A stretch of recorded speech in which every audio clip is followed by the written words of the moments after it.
betrayal of some sort, which it doesn't sound like is what actually happened. I mean, we may never know. There's certainly lots of speculation. Yeah.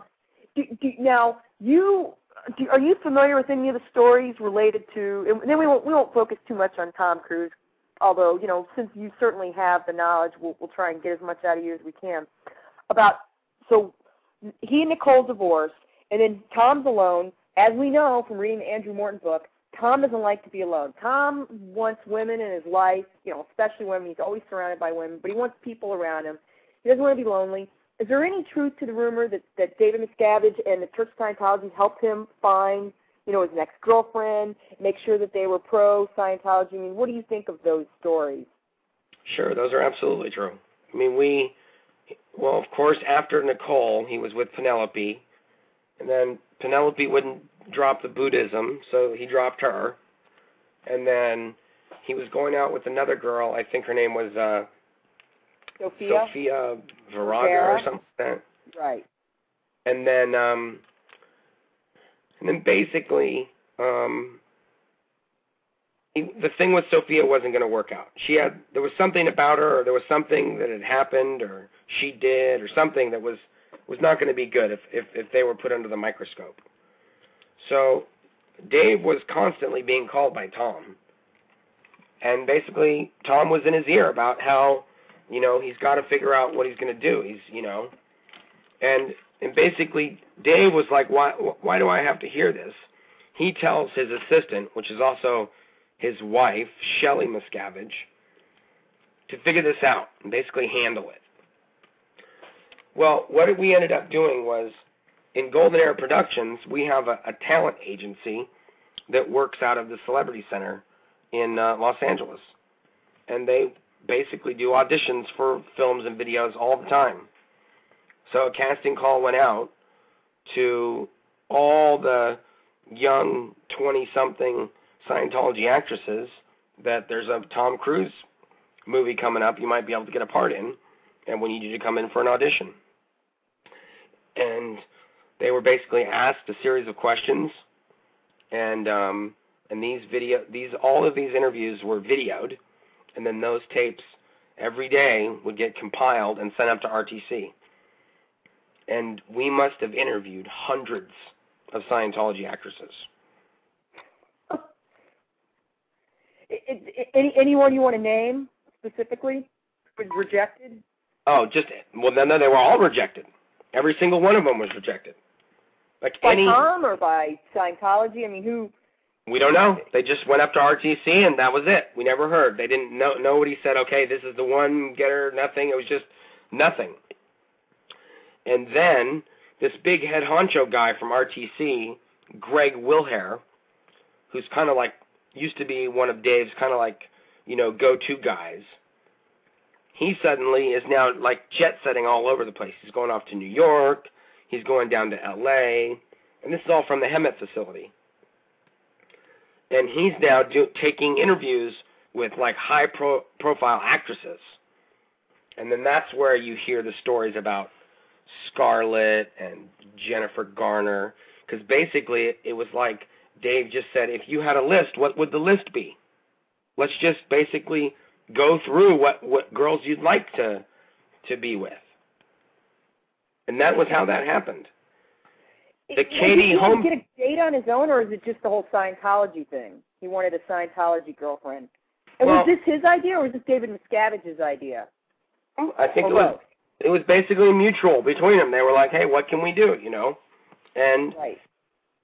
And I mean, I left in 2005, so obviously Katie Holmes was the one.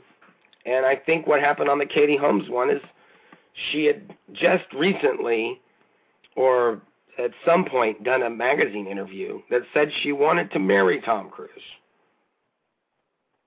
So, right. So how more perfect can you get? She's the perfect candidate. They just got to like each other. And then sure enough.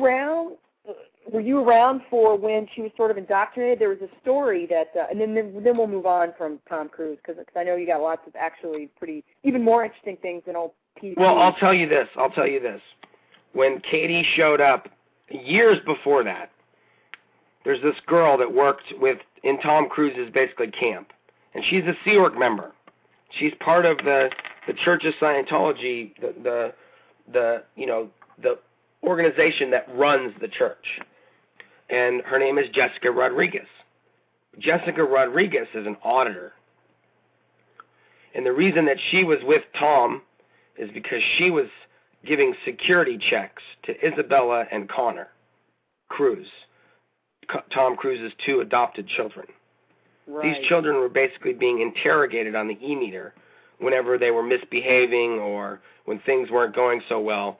They would get these metered interrogations from Jessica Rodriguez. So it seems kind of ironic that as soon as Katie gets into Tom's camp, suddenly her best friend is Jessica Rodriguez.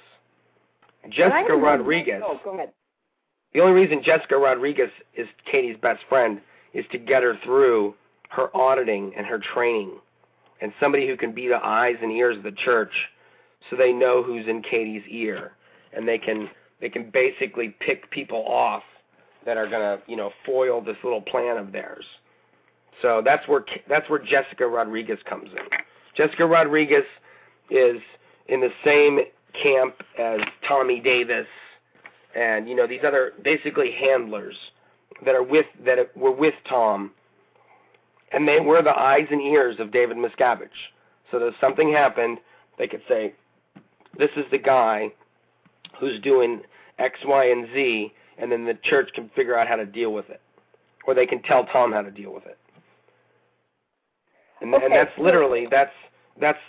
To this day, you've got Jessica Rodriguez and Tommy Davis working with each other at the Office of Special Affairs in Hollywood. Right yesterday, those two were.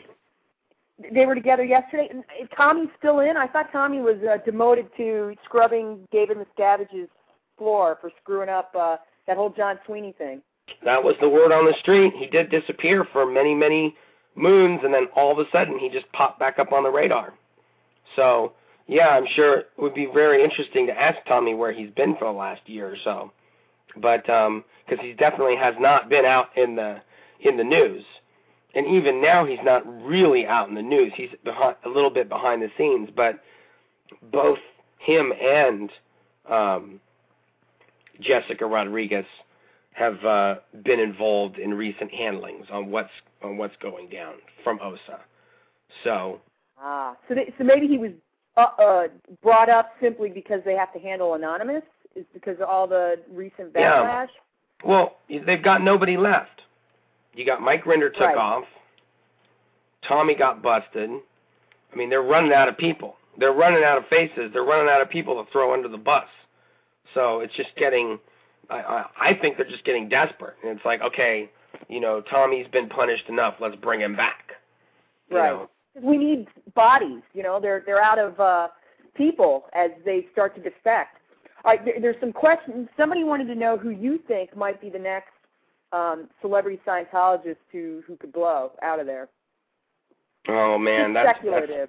That's a good question. There's so many that I wouldn't just pick one. There's so many.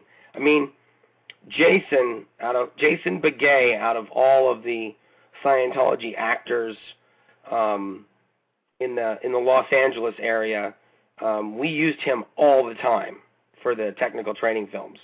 And he was basically he was very well thought of by Dave Miscavige and, the local Scientology celebrity community. So the fact that he left, I think there's going to be a lot of Scientologists that are going to follow suit, and they're just going to basically say, you know what, Jason's right, I'm out of here. I don't think it's going to be one celebrity. I think it's going to be. I think over the next year we're going to see several more people coming out, doing videos, speaking out, and I couldn't tell you which one though. There's a lot. I mean, the guy that did the orientation film, Larry Anderson. He's the guy. There's a Scientology indoctrination film where at the end he basically says, you don't have to join Scientology, but you could also drive off a cliff or blow your brains out. You know? I love that video.